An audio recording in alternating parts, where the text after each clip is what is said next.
శివాయ గురవే నమః. జ్ఞానక్షముడి ప్రేక్షకులందరికీ కూడా స్వాగతం. చేతబడి గాని ప్రయోగాలు గాని ఇవన్నీ కూడా జరిగినప్పుడు ఏ విధంగా నివారణ చేసుకోవచ్చు, ఒక అద్భుతమైనటువంటి తాంత్రికులు చేత చేయబడేటువంటి ఒక ప్రక్రియ నేను మీకు తెలియజేస్తాను. మీరు కూడా చక్కగా దీన్ని ఆచరించి చేసుకున్నట్లయితే ఖచ్చితంగా నివారణ అయినటువంటిది అవుతుంది. హఠాత్తుగా ఉన్నట్టుండి కూడా ఒక మనిషి విపరీతమైనటువంటి అనారోగ్య సమస్యలకి గురయ్యాడు.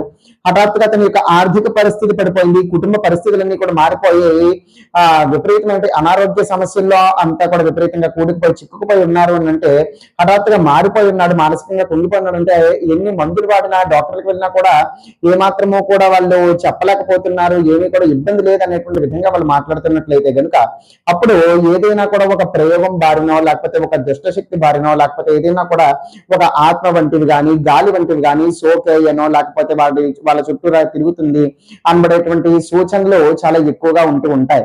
అటువంటి సమయంలో కొంతమంది తాంత్రికుల చేత పూర్వనాటి కాలంలో ఆచరించినటువంటి విధానము పద్ధతి నేను మీకు తెలియజేస్తున్నాను. ముందుగా ఆ యొక్క మనిషికి దిష్టి తీయాలి, దిష్టి తీసేసిన తర్వాత దాన్ని పారవేసేయాలన్నమాట. అది ఇదేంటో చేయాలి, అది ఏమిటి అనబడేటువంటిది నేను మీకు విధి విధానం అంతా కూడా తెలియజేస్తున్నాను, శ్రద్ధగా వినండి. ఎటువంటి మంత్రాలు ఏమీ కూడా వీటికి అవసరం లేదు. ముందుగా మీరు ఏం చేస్తారు అంటే మీ చేతిలో పట్టినంతటువంటి ఆవు పేడ తీసుకోవాలి. ఆవు పేడ తీసుకున్న తర్వాత అందులోకి ఒక మీ చేతిలో పట్టినంత చెక్క యొక్క ధూళి, అంటే చెక్క మొక్కలు అనమాట, చిన్న చిన్న చెక్క మొక్కలు కానీ చెక్క యొక్క తురుము కానీ లేకపోతే చెక్క మొక్క కానీ ఏదైనా కూడా కావచ్చు. ఈ ఆవు పేడ ఈ యొక్క చెక్క మొక్క రెండు కూడా కలిపి బూడిద చేసేసేయాలి. ఒకవేళ ఆవు పిడకలు అని అమ్ముతారు, లేకపోతే ఎక్కడైనా దొరికిన ఆవు పిడకలు తెచ్చుకోవచ్చు. ఒక ఆవు పిడక తెచ్చుకుని దాంతో ఈ చెక్క కూడా తెచ్చుకుని రెండు కూడా బూడిద చేసేయచ్చు, లేకపోతే స్వచ్ఛమైన ఆవు పేడ చేసి చెక్క కూడా కలిపి దీని మొత్తానికి అయితే బూడిద అనేటువంటిది చెయ్యాలి.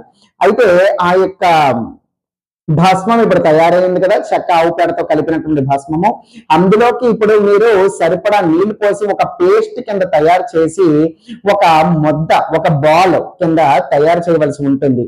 ఈ విధంగా తయారు చేసిన తరువాత దీనికి ఒక 7 చోటల కుంకుమ బొట్టు పెట్టాలి.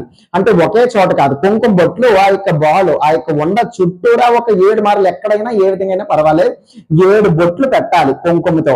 ఈ విధంగా బొట్టు పెట్టిన తర్వాత దాన్ని చక్కగా ఒక ప్లేట్ లోని తీసుకుని చక్కగా ప్లేట్ మీద పెట్టుకుని ఒక 7 చుక్కల నీళ్లు దాని మీద కార్చాలి. కార్చిన తర్వాత 7 చుక్కల నీళ్లు తీసుకుని దాని మీద ఒలిగేటట్టు చుక్క చుక్క కాస్తంత నీళ్ళు అనమాట. అయిన తర్వాత ఇప్పుడు అందులోకి ఎక్కడైతే ఆ యొక్క నీళ్ళతో కొంచెం నాని ఉందో అందులోకి ఒక రాగి యొక్క కాయిన్ లేకపోతే చిన్నదైనా పర్వాలేదు, రాగి యొక్క సామానం ఏదైనా కూడా పర్వాలేదు, రాగి యొక్క చిన్న పెసర యొక్క మీరు ఏదైనా కూడా ఉన్నట్లయితే కనుక ఇలాగ తీగ కావచ్చు, ఓస కానీ లేకపోతే ఇలాగ కాయిన్ కానీ ఏదైనా కూడా ఒక రాగి యొక్క పదార్థం తీసుకుని అందులోకి గుర్చి వేసేయండి. అలాగే ఒక ఇనప మేకు తీసుకుని అందులోకి పూర్తిగా లోపలికి గుర్చి వేసేసి జాగ్రత్తగా మళ్ళీ దాన్ని సర్ది పెట్టేసేయండి, అవి మళ్ళీ పడిపోకుండా ఊడిపోకుండా. అయిపోయింది కదా. ఇప్పుడు అది ఒక గంట అలాగా విధంగా ఉంచేసిన తర్వాత ఇప్పుడు ఆ యొక్క ఉండను తీసుకుని ఈ యొక్క మనిషికి పైనుంచి కింద వరకు 27 సార్లు దిష్టి తీయాలన్నమాట. అంటే అదే విధంగా ఊపటం అన్నమాట, పైకి కిందకి పైకి కిందకి. కొంచెం ఎక్కువైనా పర్వాలేదు, కనీసం 27 సార్లైనా మనిషి చుట్టూరా దాన్ని తిప్పాలి. ఈ విధంగా తిప్పిన తర్వాత ఇప్పుడు ఆ యొక్క ఉండను ఏం చేస్తారంటే మీ యొక్క వీధి చివరికి వెళ్ళాలి. వీధి యొక్క చివరికి ఎక్కడైనా కూడా నిర్మానుషంగా ఉండేటువంటి ప్రదేశము, ఎక్కువ జనసంచారం లేదు, ఇబ్బందులు ఏమీ కూడా లేవు, బళ్ళు తిరగవు అనబడేటువంటి వీధి చివరికి ఎక్కడికైనా కూడా వెళ్ళి దాన్ని అక్కడ పారవేసేయంగానే మీరు ఇంకా ముందుకు తిరిగిపోయి ఇంటికి వచ్చేయాలి. గుర్తు పెట్టుకోండి, ఒక్కసారి మీ చేతి నుంచి దాన్ని పారవేసేసిన తర్వాత ఎట్టి పరిస్థితుల్లోని మళ్ళీ దాన్ని చూడకూడదు, వెనక్కి తిరిగి ఎట్టి పరిస్థితుల్లోని చూడకూడదు. మొత్తం చేసినంతా కూడా పోతుందన్నమాట. ఒక్కసారి పారవేయంగానే ఇంకా మీ యొక్క దృష్టి దాని నుంచి మళ్ళించేయాలి, తిరిగి వెంటనే ఇంటికి వచ్చేసేయాలి. ఈ విధంగా చేయండి. తప్పకుండా ఆ యొక్క మనిషి అనేటువంటి వాడు ఆ యొక్క పరిస్థితి నుంచి బయటకు వస్తాడు.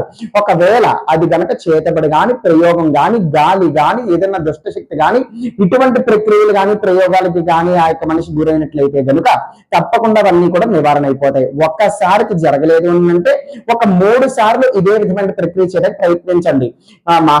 3 వంతులు ఖచ్చితంగా 100కి 100 పార్లు కూడా ఒక్కసారి చేసరికి మీకు ఫలితం వస్తుంది. ఒకవేళ ఈ ఏదైనా కూడా లోటుపాటు చేసినా ఒకవేళ ఫలించలేదు ఇది అంటే ఒక 3 సార్లు ప్రయత్నించండి.